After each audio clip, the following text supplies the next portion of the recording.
नमस्कार मित्रांनो, बऱ्याच वेळा माझ्याकडे नोव्हेंबर डिसेंबरमध्ये पेशंट येतात किंवा पावसाच्या दिवसामध्ये पेशंट येतात आणि त्यांची एक कंप्लेंट असते की डॉक्टर साहेब, माझं लिंग खूप लहान झालेलं आहे आणि ते ह्याच पिरियडमध्ये जास्त येतात.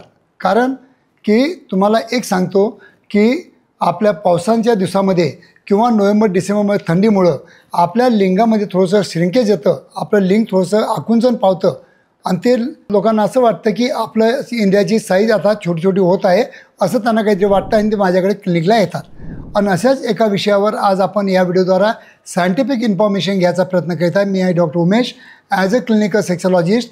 गेल्या 40 वर्षापासून मी तुम्हाला सातत्याने मार्गदर्शन आणि प्रॉपर काउन्सिलिंग आणि सेक्स एज्युकेशन द्यायचा मी प्रयत्न करीत आहे. खरोखर माझे मराठी व्हिडिओ तुम्हाला बेनिफिट देत असतील तर नक्की माझ्या मराठी चॅनलला सबस्क्राईब करा, माझ्या मराठी बांधवापर्यंत शेअर करा, जेणेकरून जास्तीत जास्त आपल्या महाराष्ट्रातील लोकांना त्याचा बेनिफिट झाला पाहिजे.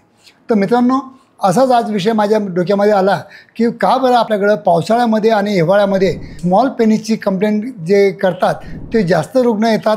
तर त्याचं मी एक रिझन शोधून काढलं की ह्या दिवसामध्ये आपल्या शरीरामध्ये काही बदल घडून येतात. केव्हा केव्हा थंडीमुळं आणि पावसाळ्यामुळं आपलं थोडं ब्लड फ्लो थोडासा कमी होतो आणि त्याच्यामुळं काय होतं की आपल्या इंद्रियाकडचा जो ब्लड फ्लो असतो तो कमी झाल्यामुळं आपल्याला आपलं इंद्रिय श्रिंकेज वाटतं, थोडं लहान वाटतं आणि हीच कंप्लेंट घेऊन माझ्याकडे पेशंट येत असतात.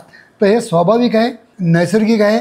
असं तुमच्याबद्दल पण घडत असेल तर त्याला तुम्ही ॲबनॉर्मल बिलकुल समजू नका. आणि जर तुम्हाला असे दुसरे काही प्रॉब्लेम असतील इतर विषयी म्हणजे लहान लिंगाविषयी तर त्याच्यासाठी माझ्या क्लिनिकला भरपूर ट्रीटमेंट उपलब्ध आहे. जसं व्हॅक्यूम थेरपी डिव्हायसेस आहेत किंवा काही अल्पाजिनसारखे ऑइल्स आहेत किंवा RG फ्लोसारखे काही सप्लिमेंट्स आहेत.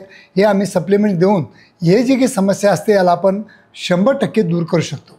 तर मित्रांनो, काही काही गोष्टी आपल्या लैंगिक आयुष्यामध्ये नैसर्गिक घडतात, नैसर्गिक असतात का आणि त्याला आपण त्याचं जास्त बाऊ न करता जर त्याला हेल्दी वे आपण जर त्याला समजून घेतलं तर मला वाटतं लैंगिक समस्या तुमच्या डोक्यामध्ये पहिले उद्भवतात आणि नंतर आपल्या शरीरामध्ये जातात. त्याला आम्ही मनोशारीरिक रोग असं म्हणतो. तर हा एक मनोशारीरिक रोग असतो. तर मनोशारीरिक म्हणजे सायकोसोमॅटिक डिसऑर्डर ज्याला म्हणतो आम्ही, हा खूप कॉमनली माझ्या क्लिनिकमध्ये आढळून येतो आणि त्यासाठीच मी हा व्हिडिओ बनवला. असं जर तुम्हाला पण वाटत असेल तर नक्की माझ्या क्लिनिकमध्ये येऊन एक वेळ माझं मार्गदर्शन किंवा काउन्सिलिंग करून घ्या, जेणेकरून तुमच्या काही समस्या किंवा काही तुमचे गैरसमज असतील तर नक्कीच मी तुम्हाला माझ्या व्हिडिओद्वारा किंवा माझ्या क्लिनिकद्वारा दूर करायचा नेहमीच प्रयत्न करत असतो आणि त्यासाठी तुम्हाला कंपल्सरी माझ्या क्लिनिकमध्ये यावं लागतं. धन्यवाद मित्रांनो.